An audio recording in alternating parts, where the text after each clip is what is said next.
बातमीचे प्रायोजक आहेत हॉटेल रोहित। मुझे क्यों शक हो रहा है आपके आंकड़ों के ऊपर?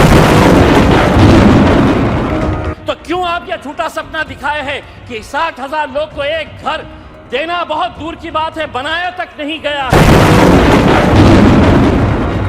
आपने माइनॉरिटी का बजट 38% कम कर दिया। आप मदरसों का बजट घटा दिए हैं।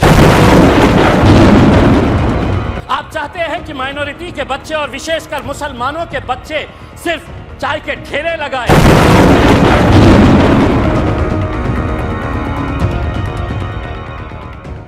Imtiaz Jaleel. Thank you sir. Sir, अपनी विकास के बारे में ये सरकार क्या क्या कितना अच्छा काम कर रही है, ये बार बार अपनी पीठ थपथपाने वालों के लिए मैं अपना कबूलनामा पेश करने के लिए आया हूँ। ये फाइनेंस मिनिस्टर निर्मला सीतारमण की बजट स्पीच है सर। पेज नंबर 3 के ऊपर 6 नंबर पॉइंट है, सिर्फ 2 लाइन पढ़ता हूँ।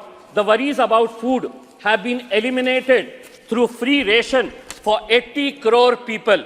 यानी कि सरकार खुद मान रही है कि 140 करोड़ की आबादी के अंदर 80 करोड़ लोगों को हम मुफ्त राशन देने का काम कर रहे हैं।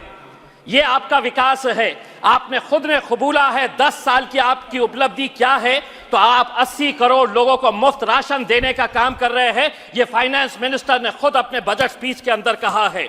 उसके बाद उन्होंने कहा है, विद द परस्यूट ऑफ सबका साथ in these 10 years the government has assisted 25 crore people to get freedom from multi dimensional poverty. हमने 25 करोड़ लोगों को गरीबी रेखा से ऊपर उठाया है। मल्टी डायमेंशनल पॉवर्टी क्या होती है, ये फाइनेंस मिनिस्टर ने हमको बताना चाहिए। यानी कि 80 करोड़ को मुफ्त राशन दे रहे थे, 25 करोड़ को आपने गरीबी रेखा के ऊपर उठाए हैं। 10 साल के अंदर 105 करोड़ लोग यानी कि गरीब थे, ये आप मान रहे हैं। यह आपकी 10 साल की उपलब्धि है। आपने ये कहा है कि हम 3 करोड़ घर बना रहे हैं। मुझे क्यों शक हो रहा है आपके आंकड़ों के ऊपर? क्योंकि मेरे चुनावी क्षेत्र औरंगाबाद के अंदर 60,000 लोग 2017 से एक सपना देख रहे हैं कि मोदी जी ने वादा किया था कि मार्च 2022 तक इस देश के अंदर हर बेघर को घर मिलेगा। और सिर्फ घर नहीं मिलेगा, घर में नल रहेगा और नल में जल रहेगा। घर देना तो बहुत दूर की बात है अध्यक्ष महोदय, एक घर का काम की शुरुआत भी नहीं की गई है। 60,000 लोगों को अगर आपने सपना दिखाए है, तो क्यों आप यह झूठा सपना दिखाए हैं कि 60,000 लोग को एक घर देना बहुत दूर की बात है, बनाया तक नहीं गया है। अध्यक्ष महोदय, हमारी माइनॉरिटी मिनिस्टर यहां पर बैठी हुई है, हम उनका बहुत आदर करते हैं। 2023-24 के अंदर आपने माइनॉरिटी का बजट 38% कम कर दिया। कितना बजट किया? तो 3097.60 करोड़ रुपीस माइनॉरिटी का बजट इस बार आपने बढ़ा दिया है। लेकिन हम आपसे पूछना चाहते हैं कि पिछले साल का जो बजट था उसके अंदर खर्च कितना किया गया है, ये आंकड़े भी आप दिखाया करिएगा। क्योंकि बजट अनाउंस तो किया जाता है लेकिन खर्च नहीं किया जाता है। आप मदरसों का बजट घटा दिए हैं और आपने प्री मैट्रिक स्कॉलरशिप, यानी कि आपने मदरसे से आपको परहेज है लेकिन बच्चों को स्कूल के अंदर तो जाने दीजिए।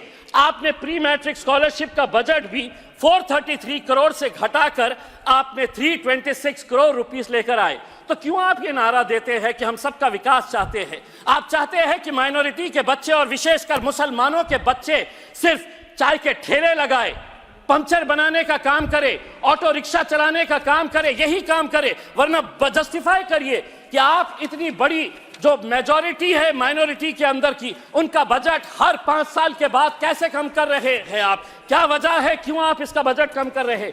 EPS 95 क्या था? 78 लाख जो पेंशनर्स है, 1000, 1500, 2000, आपने भी यह मुद्दा उठाया है कई मर्तबा, उन्हें एक बार फिर मायूस किया गया है। दूसरी बात, आशा वर्कर्स, आंगनवाड़ी वर्कर्स, ये हर कुछ महीनों के बाद आंदोलन करते हैं।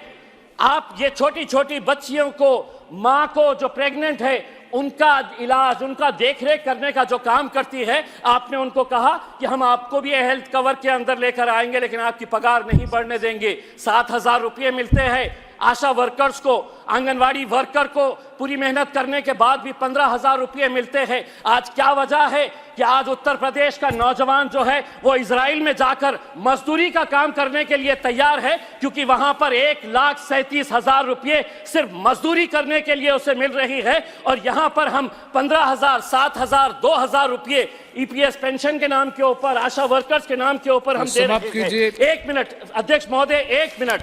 बहुत चुभने वाली बात है, चुभने वाली इसलिए है कि बैंक और राइट ऑफ जो किया जा रहा है बड़े बड़े उद्योगपतियों का, यह आंकड़ा फाइनेंस मिनिस्टर को यकीनन पसंद नहीं आएगा। कितना राइट ऑफ किया गया है 2014 से 2023 तक, तो 14.56 लाख करोड़, लाख करोड़ रुपए की मैं बात कर रहा हूं। और रिकवरी कितनी हुई, तो रिकवरी महज 14.07% हुई है, यानी कि 86% रिकवरी कब होगी। और ऐसे मौके के ऊपर सिर्फ 30 सेकंड दीजिए, जब आप बड़े बड़े उद्योगपतियों का पैसा माफ कर रहे हैं। मेरे चुनावी क्षेत्र औरंगाबाद के अंदर 3,330 ऐसे सरकारी स्कूल है जिनके ऊपर पक्की छत नहीं है, टीन के शेड के नीचे ये बच्चे पढ़ते हैं। हम एसी बंद करने की बात कर रहे हैं और वो तपती धूप के अंदर टीन के शेड के नीचे पढ़ रहे हैं।